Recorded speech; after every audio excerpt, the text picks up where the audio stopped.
what is so smart and special with this film is that you don't show us individual stories of 3 or 5 soldiers, and you kind of change the perspective. You play, you perform, and Avi performs in most of his films. You perform a kind of devilish professor who has written a manual of occupation, which gives you the possibility to really show a system and the evolution of a system. How did you write or conceive this concept of the film? Okay, this film was not supposed to be a film. It was supposed to be a project of breaking the silence to mark the 50th anniversary of the Israeli occupation of the West Bank and Gaza. Because normally breaking the silence would collect testimonies from the year 2000 and later and onwards, which is the generation of the soldiers that have founded this organization. So when Yehuda Shaul came to Mickey Kratzman and me and to do a photograph show, which later led to the foundation of this organization, we decided that the best would be if the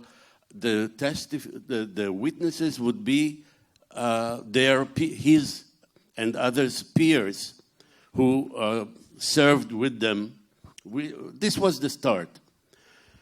So we had a big archive of testimonies from the year 2000. By the way, 2000 is the second Intifada. From 2000 and on. And then as the 50th year of the occupation approached, we decided to do a special project of collecting testimonies from 67 to 2000 and bridge the gap. And there were special researchers who did it, who focused on that. And when the collection was ready, me as the filmmaker in the board of Breaking the Silence took those testimonies, and because obviously the board could not watch the whole archive, it was hundreds of hours. So I trimmed the testimonies to short stories so that the board could look at them and decide what to do with it. And as I was doing that, I realized that there was a film there of the complete archive, based on the complete archive from 67 to then present day. And I asked the board to do an Avi Mograbi film, not a Breaking the Silence film, an Avi Mograbi film. And obviously they agreed, and this is where we are. Now, when I trimmed the testimonies, I made one crucial decision. I didn't know it at the time, but because I didn't know there will be a film. To focus only on actions, mechanisms, procedures, and not to have any reflections. Because, you know, every testimony of a soldier takes 1.5 hours, 2 hours, sometimes even more. And they talk about what they did. They talk about what they thought at the time when they did what they did. They talked about what they thought later, how maybe the testimony had to do with their the evolvement of their political views, And then they would say also what they thought at the moment of the. I decided to omit all the reflections and deal only with the actions, only with what we did, only with facts, spoken facts,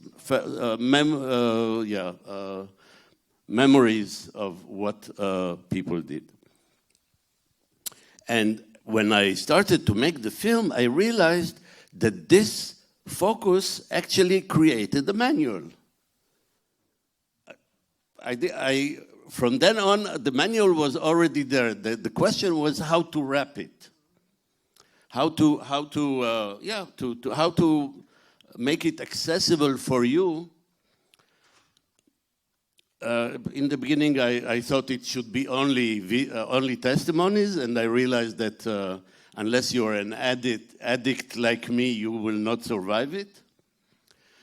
And then I thought of maybe I will find someone from within the system who was.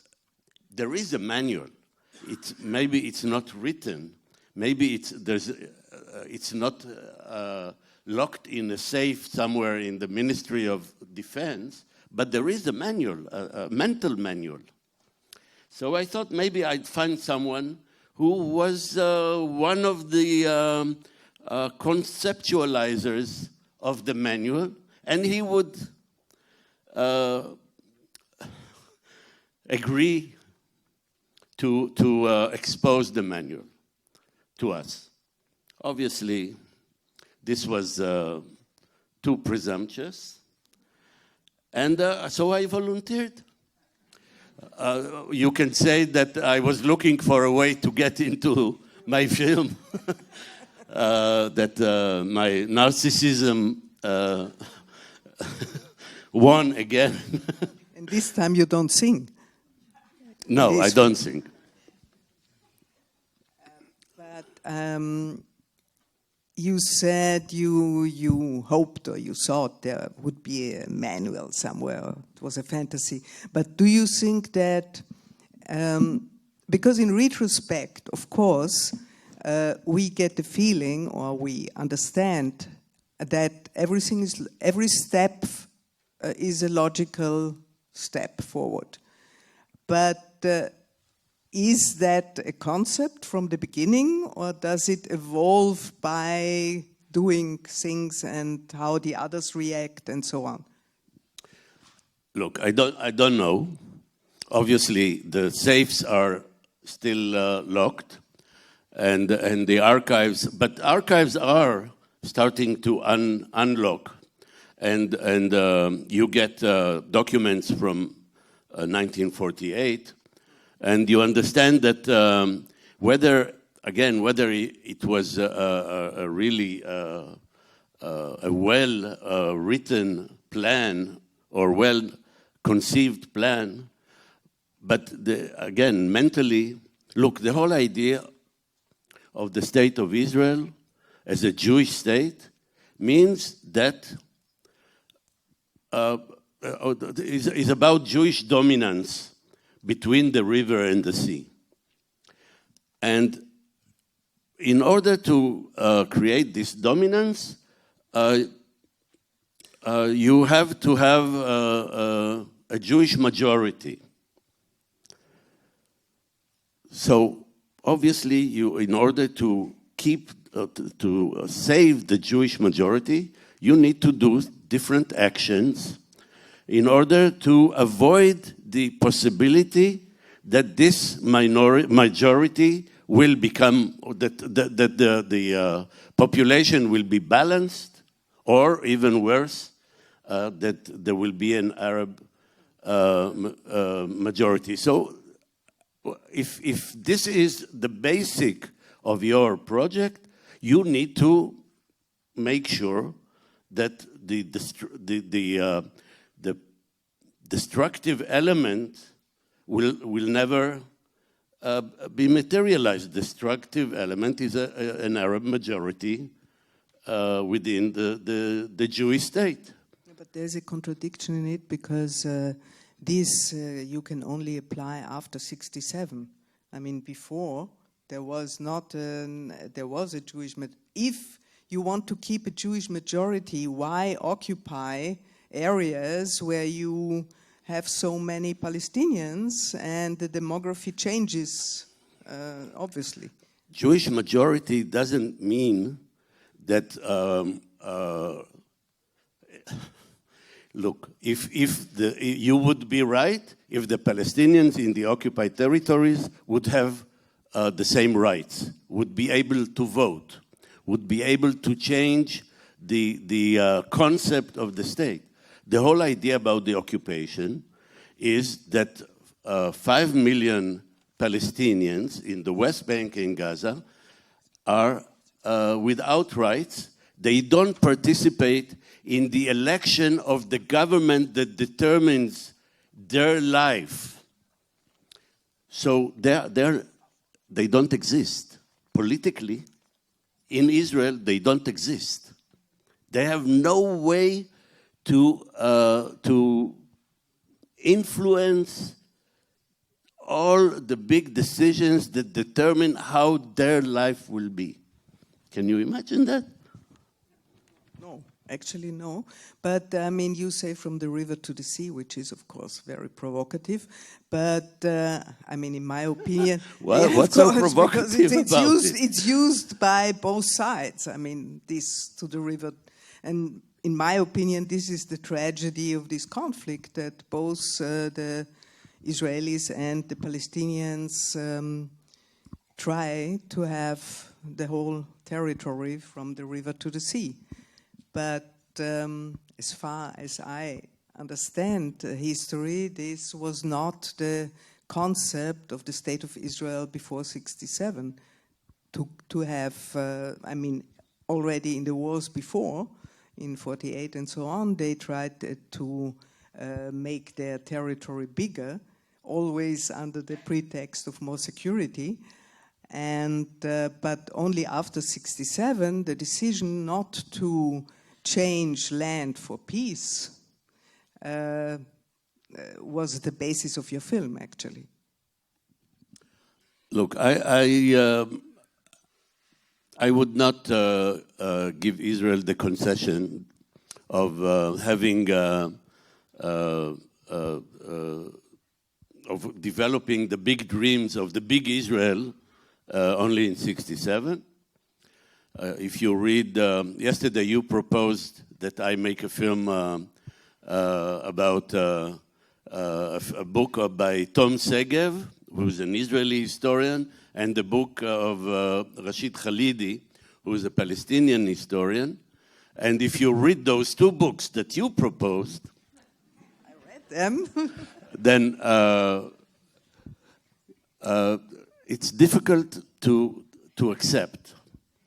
Also, it took me, I grew up in a Zionist home, not only a Zionist, a right-wing home. My father was a member of the Etzel, the Irgun. He was... It's the party of Begin and yes, so on, Jabotinsky, Begin. The British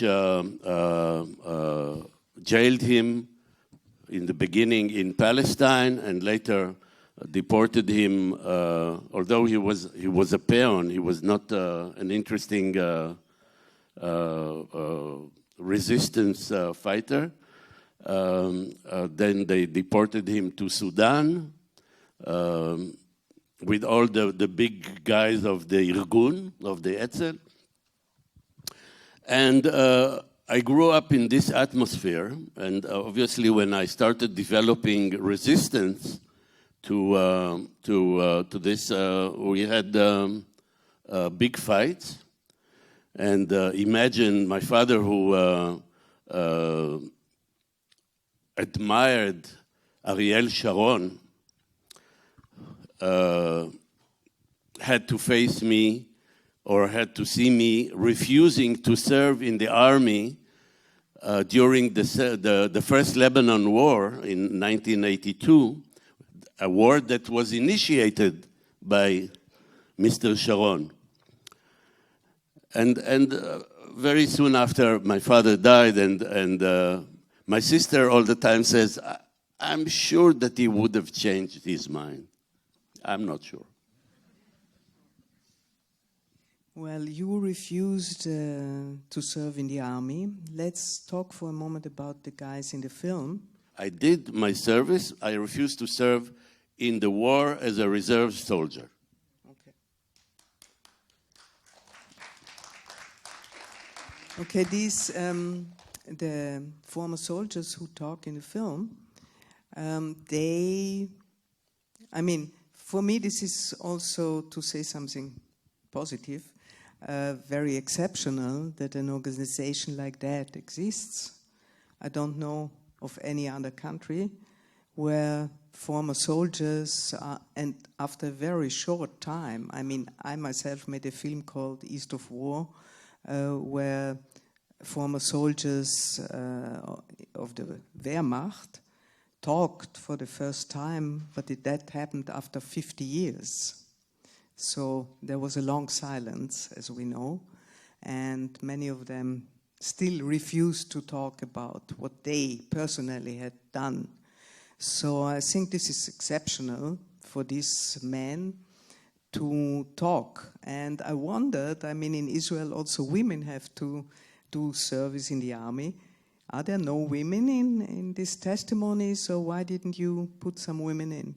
Or aren't they employed in these territories? Well, there are testimonies of women. It's true that most women don't serve in combat roles, combat units. So there are lesser testimonies that concern the actions on the ground. And in the editing, I tried to include a good testimony by a woman soldier, and I kept one for a long time. And although it was awkward there, it was not right for the storyline. And then I realized that this was a kind of a pervert feminism. I want to show that women can also be war criminals. What's the... So this is how this testimony went to the bin. I think it was a good decision. But so what happens now? There is still breaking silence is very busy. Are there more people, more testimonies, or they also help what they call refusniks, people who refuse to do service? Are there more people who refuse or less with the current situation? It's difficult to know because look, not all people that refuse come out and make a political statement about the refusals. Many people just go when they are called to serve. We're talking about reserve soldiers. When they are called to serve, they talk with their commanders and say, look, for this and that reason, sometimes completely unpolitical, sometimes it's about how the economics of the family of the soldier has collapsed during hundreds of days of reserve service. Sometimes it's about psychological situation, different reasons. Sometimes maybe people also say that they don't agree with the war, but you don't know about it. And the army has made it, what we do know is that the army made it its interest not to expose those who refuse. So they are not sent to jail. They either find another place to serve for them within Israel, not in Gaza, or they let them go, and so we don't know the real numbers. All the soldiers, former soldiers, reservists who talk in the film, of course they know exactly that they must be politically active, or they must at least have a critical opinion of the Israeli politics and the government and so on. And what you did in the end of the film, you kind of reversed for a moment the situation by showing, or not showing, but make us hear soldiers who are very happy to have initiated explosions of buildings in Gaza before they left in 2000. When was the last? 2017, no? The shots in the end. The shot in the end is from 2014. 14. Look, yeah. So Israel, it's like a reversion of the. All of a sudden, you show us how they react in the field. I mean, they are happy.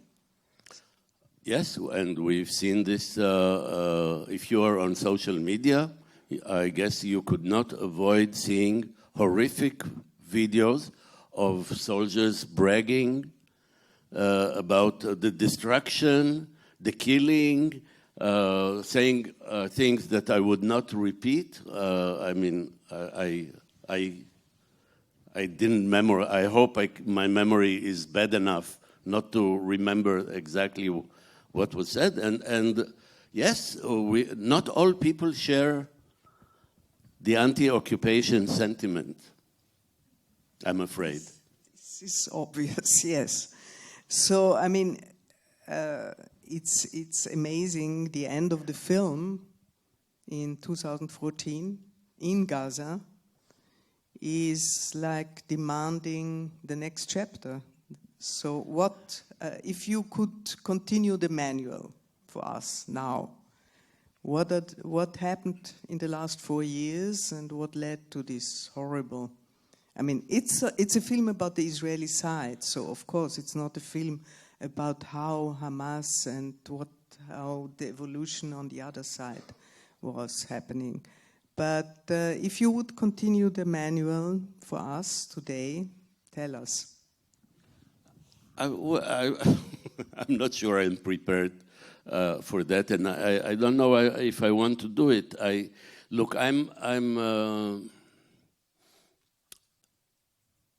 I'm very happy that this last shot is there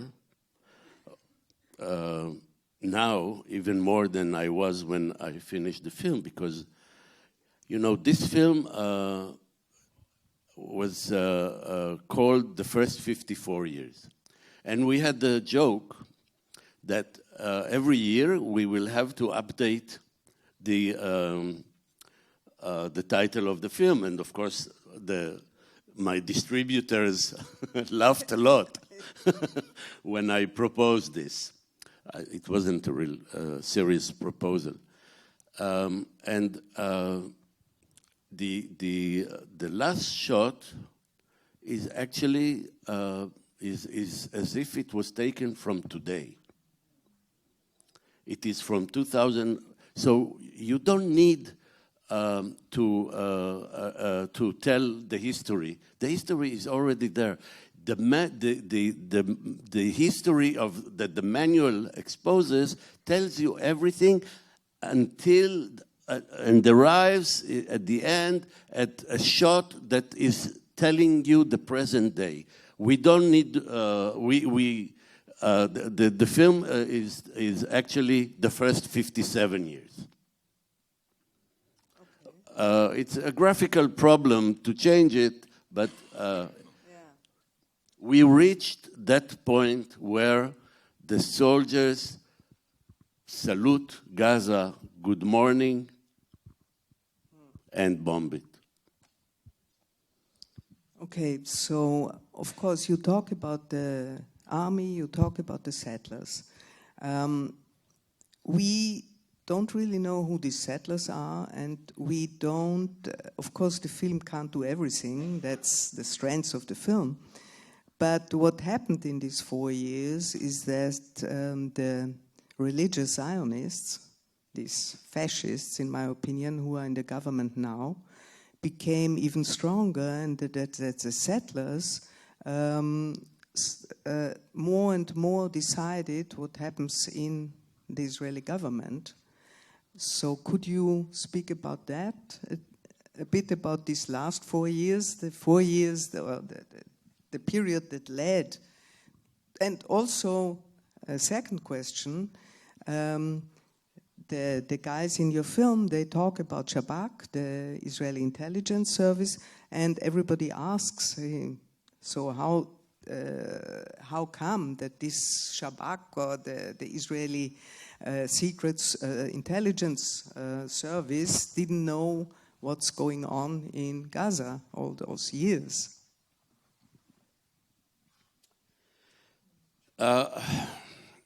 Look, obviously the investigation, the formal investigating committee was not formed yet. Part of it is, of course, or the main reason is because Netanyahu does not allow this, because it will be a disaster for him and for his partners.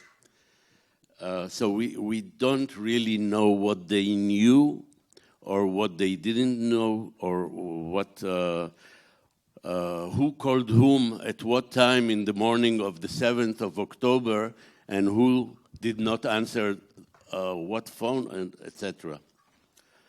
So from time to time, some journalists write about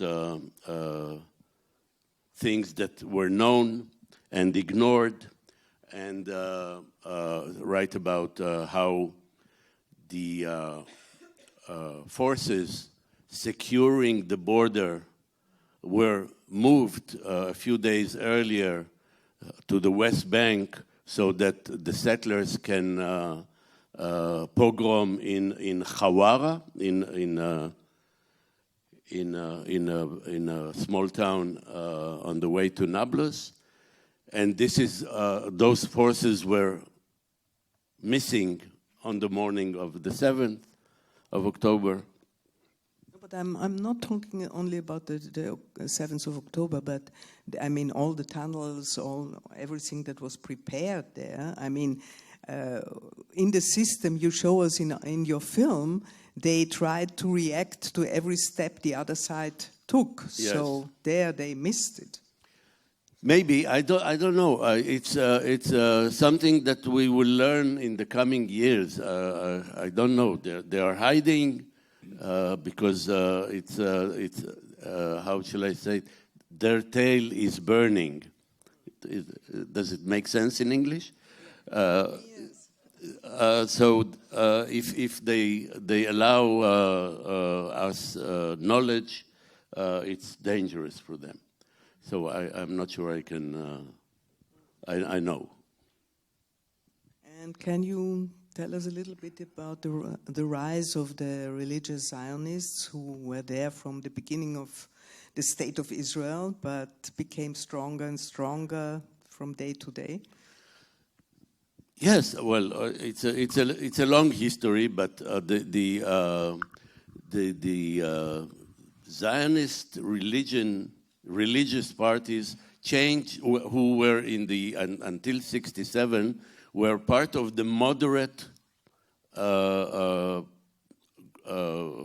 forces politically in Israel, and after the occupation of all this land of Jerusalem, etc., in '67 has little by little changed its messianic position with the view of the bigger Israel from the river to the sea. Excuse me for saying obscene things, obscene words, using obscene words, and this is how the settlement movement started. Gush Emunim, etc. And of course, with the rise of Begin and the Herut to power,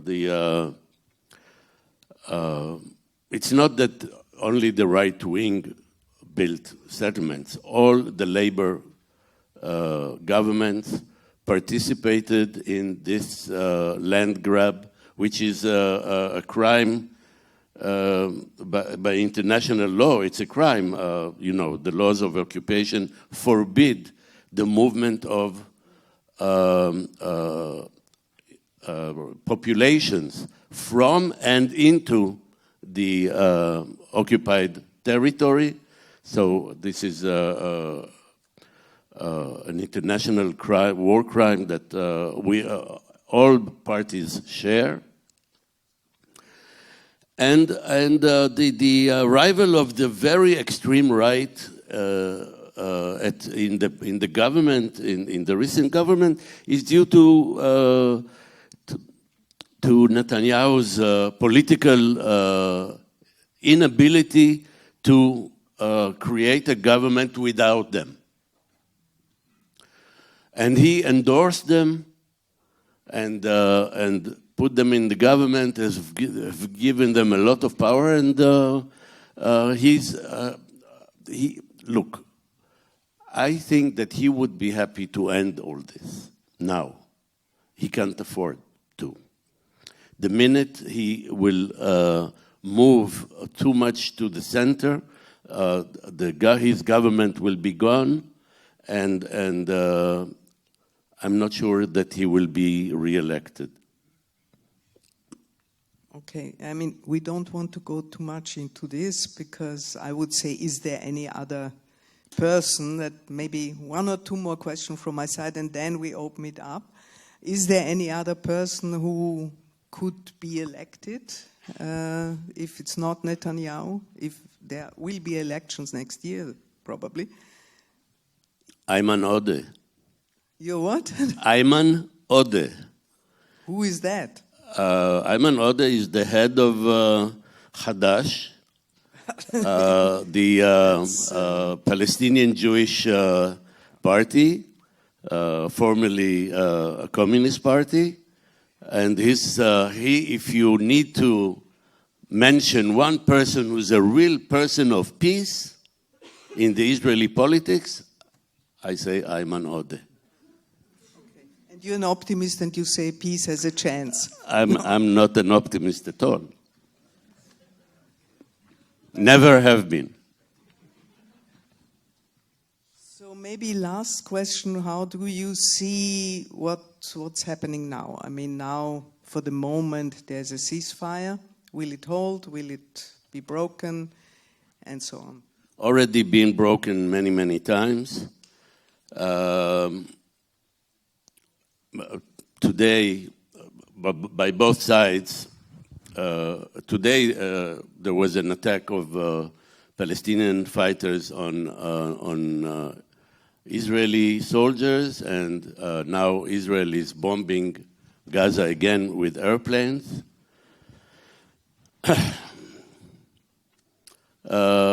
It's all so fragile, and I'm afraid it doesn't depend. We cannot put our trust in the leaders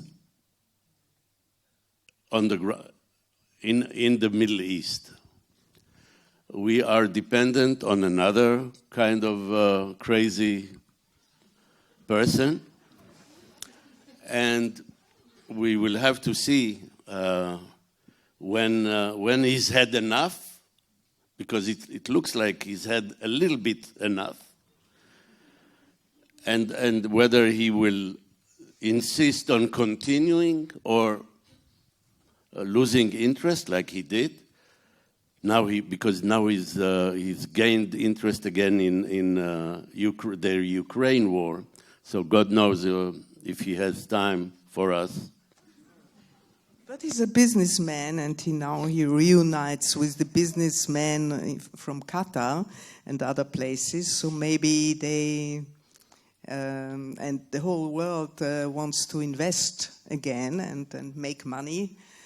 by reconstructing Gaza and so on. So maybe this is a chance. Just very practical reasons.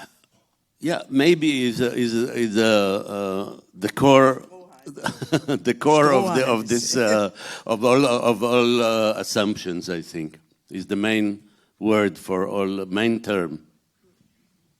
Maybe one more thing. In Europe, we in Vienna and everywhere, Jews are very much concerned, not only because we feel close to Israel, but because of rise of anti-Semitism and canceling of people coming from Israel and so on.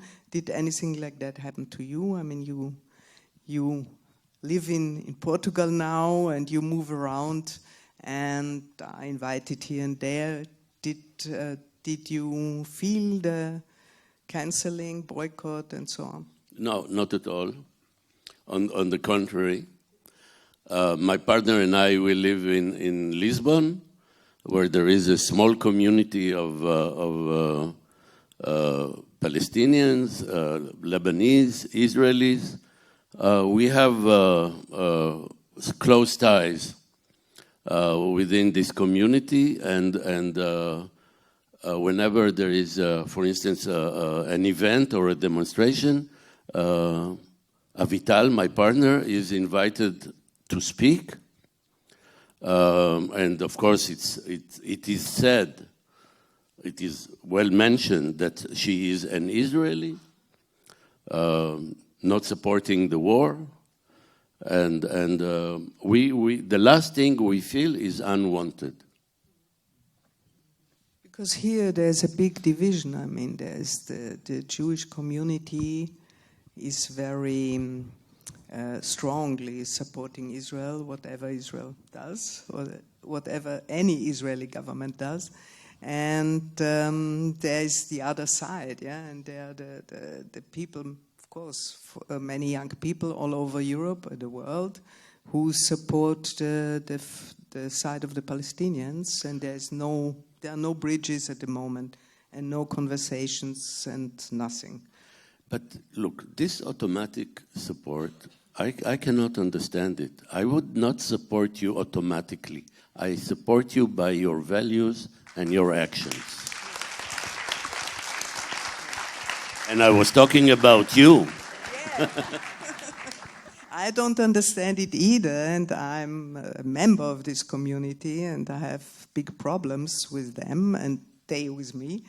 But that's how it is. I don't understand it, but it seems to be less strict in places where there are many Jews, like in the UK and in the United States, where there's a big division inside the Jewish population. But in a small place like Vienna, people are cuddling, and are afraid. What I take seriously is that people who are visible as Jews, that they are afraid, and there are many incidents where they are attacked, and that's pure anti-Semitism. The problem is that most of the time people don't make the difference between anti-Semitism against Jews and political statements criticizing Israel. That's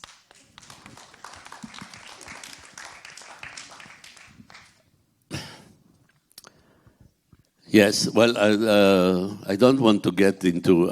Yesterday we spoke over a beer. We spoke about our family's background. We talked about when our families had to face real anti-Semitism and persecution, and how both families had to. My mother, by the way, my father's side, I'm from Damascus, Beirut. On my mother's side, I'm from Leipzig. Before that, from Poland. So how our families had to find a way away from where they were persecuted. So I won't want to get into this. okay, so then, please, up to you to ask questions.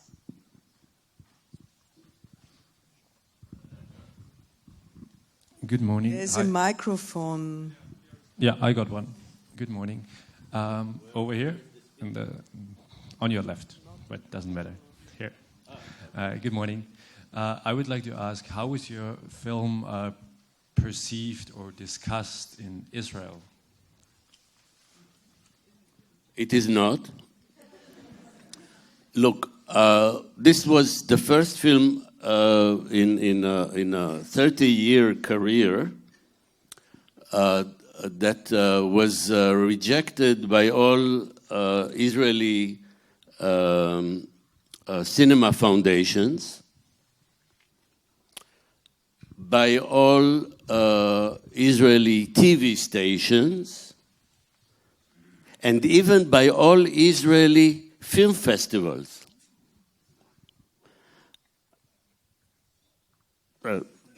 You know, you can say a lot of things about my work. I think that this is, for me, it was a big shock. I knew that there would be political problems with the film, but I didn't expect. I think I'm losing my battery. I'm losing my battery.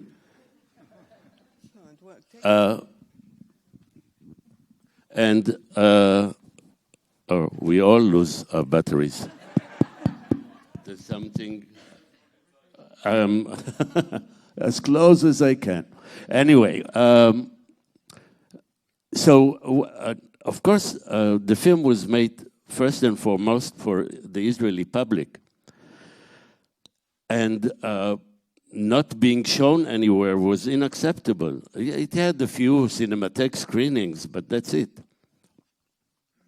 So from day one, we placed the film on Facebook, geo-restricted to the Middle East with Hebrew and Arabic subtitles, and spent.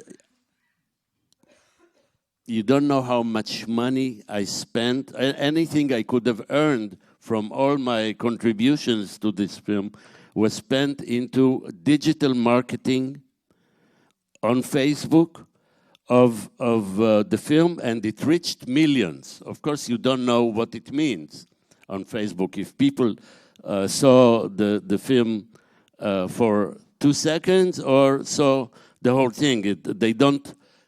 One of the smart commercial strategies is not to allow you to follow what really happens to what you pay for. So this is how Israelis and Arabs from the Middle East, until we including Iraq, Syria, Lebanon, Jordan, Egypt, and of course the Palestinian territories. And well, by the way, all my films are on YouTube or on my website, free, and this is a strategy. After the film finishes its run of distribution, and it's clear that it will not be sold again, I allow people who look for it. You made a mistake coming here today. You could have seen it on YouTube. Big mistake. We should repay them. So this is how the film exists for the Israeli public. Obviously, I don't know what they think. So here I must say that I disagree. It's such a big difference to see a film in a cinema. Okay, it was a joke. Come on, you can allow me to... Yes, and we also came here to hear you talk about it. Well, I'm organizing the Vienna Jewish Film Festival together with my peers. And as you said, your film was not shown at any international film festivals. International, yes. No, or I don't know. Israeli Film Festival. Okay, International okay. Success, big success. Ah, great, wonderful. That's really good. I think very important is to hear you talk about your film. And you said before that you are not an optimist. Now, let's say an utopia.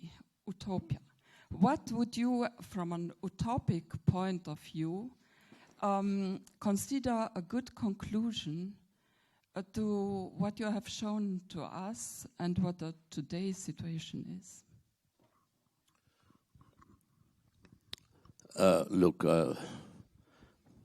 utopia is a drug, and I don't want to be the pusher that would provide you the material to be addicted. One man, one vote. It's so simple and so basic. One man, one vote.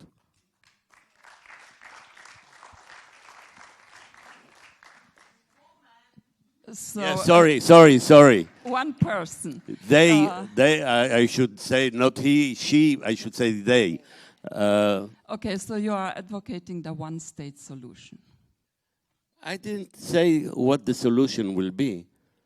I'm saying that it's impossible to think that today, at the year 2025, there are people living somewhere within a state without being able to participate in the government. It's impossible to think. If you think this is reasonable... No, absolutely not. Okay. The question is, as it has come to the point now, which is a tragical development, how can a dialogue or how can general human rights or citizen rights for everybody be provided? Look, you asked about utopia. Yes. Now we come back to the ground, and what shall I say? We are fucked. How do you start a dialogue now?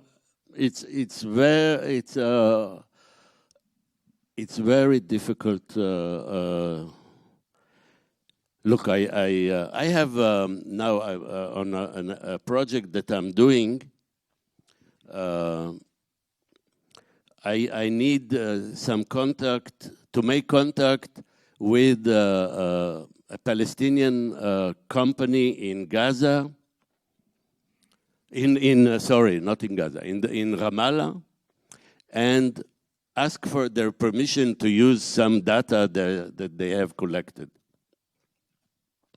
Okay, I understand that for an Israeli today to call some Palestinian businessman and say, "Hi, I'm a good Israeli, and I want to collaborate or make a deal." So I asked a Palestinian friend who's an important Palestinian intellectual living in Paris. I called him and I said, "How do you suggest that I told him I need someone to tell this businessman before I call him that I'm also with my activism in the business of dialogue before I call him." And he said, "I'm not sure you'll find someone who will do it now." Well, so hopefully very soon it will be possible. I sincerely hope so. Thank you.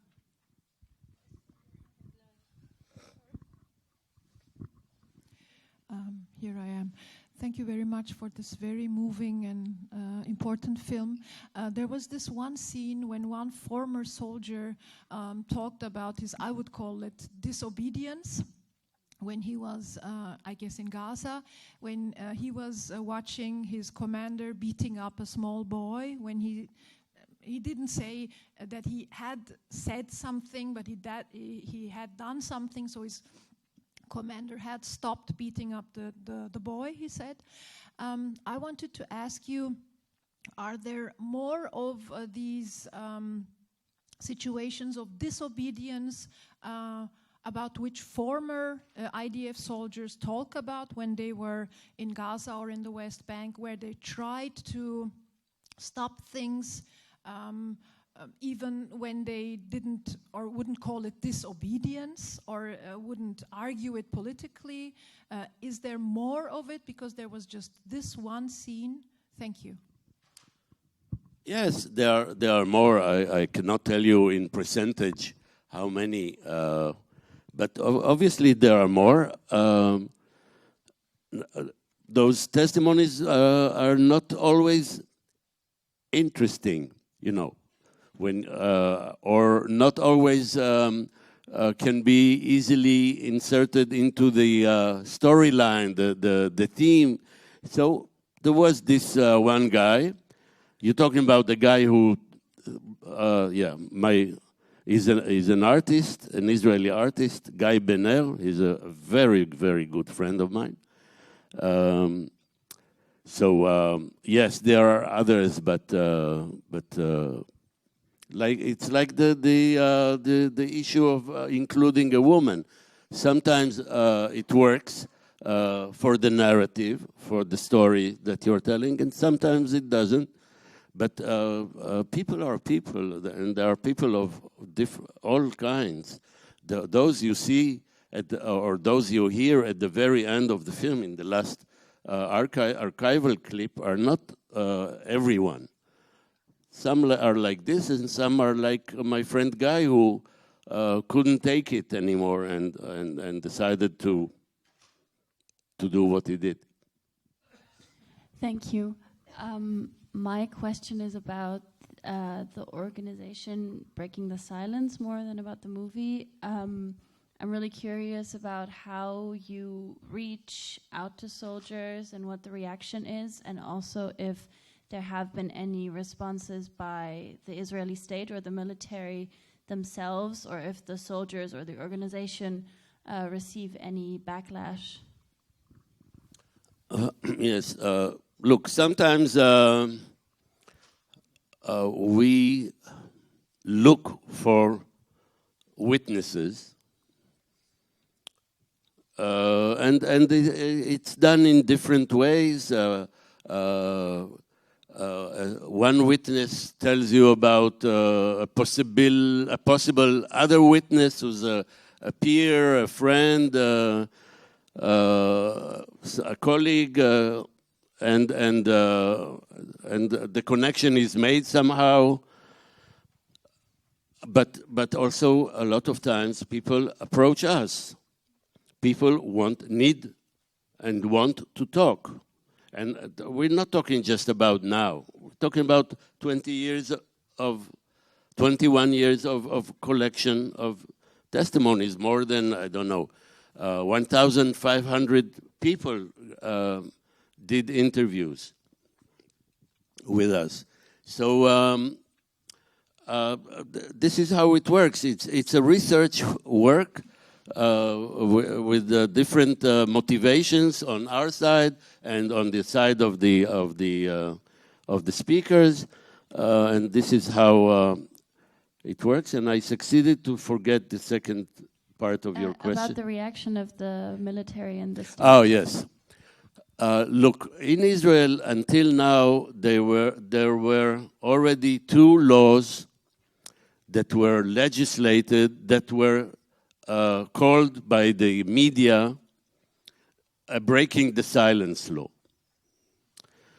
One law was said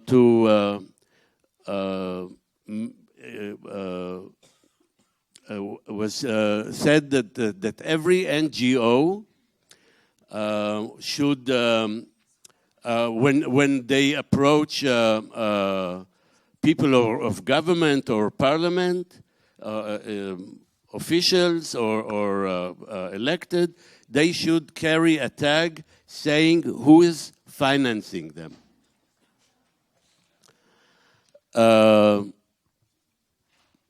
this was one law. And every publication you need to there's a must to indicate which organizations, which governments, everything. This is one. Another breaking the silence law was a law that forbid school principals from inviting speakers from organizations who support refusal to serve in the army. Obviously, it has nothing to do with breaking the silence. Breaking the silence has never said a word about agreeing or not or disagreeing to service. All the people on our team has served in the army. This is the idea that soldiers. This is not an organization exterior to the service experience. This is an organization derived from the service experience. So, but this was a way of shaming, because it was called the break in the silence. So it was in a way targeting us as if we are the demon of non-serve, of refusal, etc. So this was the second law, and we are approaching the third law that is maybe it will not be called breaking the silence law, but it's the NGO law. The government has on their agenda a law that will say that every donation given from a foreign organization, meaning foundations, states, etc., every money will be taxed in, I don't remember if it's 60 or 80% tax, which obviously means the Austrian government, if they want to support breaking the silence, they will not support I mean, 80% will go to the state. So so this is another way to try and shut us up. Do they have to face criminal prosecution for talking about the time? Because, to my knowledge, in all armies in the world, you're obliged not to talk about what you're doing. Yes, the motivations are different from person to person.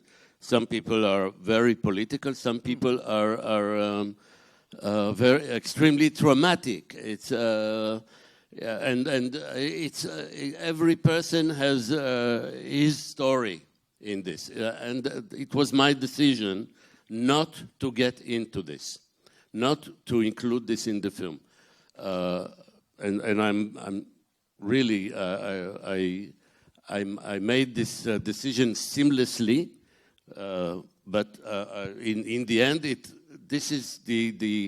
created the concept of my film. Now, look, in Israel, every soldier brags about his service. The state encourages all those interviews that are, of course, tells you about how fantastic and great our military, etc., is. So when people also testify about how not so great, it's legally it's possible. Every testimony, before we publish any testimony, it goes through the military censorship, which is a body of the army, of the state, and we cannot, so we take great precaution not to be involved in military secrets. every testimony that we want to publish goes to the, and mostly they are approved. We already know, or we know very well, and our legal consultants know very well what the limits are, where, so anything that Breaking the Silence publishes, you know that the military approved. So we are on that side, we are on the safe side, or we are not harming any security issues. But is this the case for every film? Does every film showing soldiers on checkpoints or wherever has to go through the military censorship? I don't know. I gave this film to the military censorship. Voluntarily? Yes, well, Yeah, of course, it's all voluntary. They don't know that you are making a film, I hope. Yeah. But there was this scandal now with this film, The Sea, where a Palestinian boy tries to get to see the sea for the first time, the Mediterranean, and he goes through different checkpoints. Yes. And that was filmed, and the film is now submitted to the Oscars, and the Israeli minister, foreign minister, I think, said this is a scandal and this should not happen. Worse than that, it's the culture minister. And the Yeah, film, yeah. and the film is a Yeah, right. fiction film. It's a fiction film, yeah. Yeah, no, So fiction there's films you don't submit to military Yeah, but there's this censorship. film Checkpoint, for instance, where it's a couple of years ago, where it's just called Checkpoint. You only see Yes, Checkpoint yes. as a documentary. Yes. So there is no censorship what you can show, or is there? I guess that Checkpoints got the approval of the military. The film Checkpoint by Yoav Shamir had the approval of the military censorship. I don't know the details of. No, because friends of mine, they tell me that even when someone is on Facebook saying critical things now during the war, the police or someone knocked If at you their are door. a Palestinian can be a Palestinian citizen of Israel, and you say things that someone doesn't like, your door will be knocked on. Sometimes things that you can't make the logic of why they decided to question this person. May I? Stop, or are there more? We have 5 minutes? 5 minutes more. So there is a woman here. I'm sorry.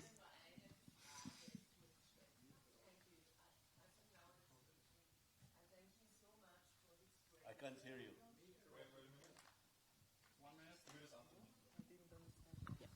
Okay, sorry. Thank you so much for this great film. I don't have a question to you in this moment, but more probably on secure topics. Es ist, ich probiere es. I tried with this one. It's better. You can hear me? There's a problem of communication here. Yeah, it's true. Security topic. And I will try this mic. Thank you so much for the film. Can you hear me? No.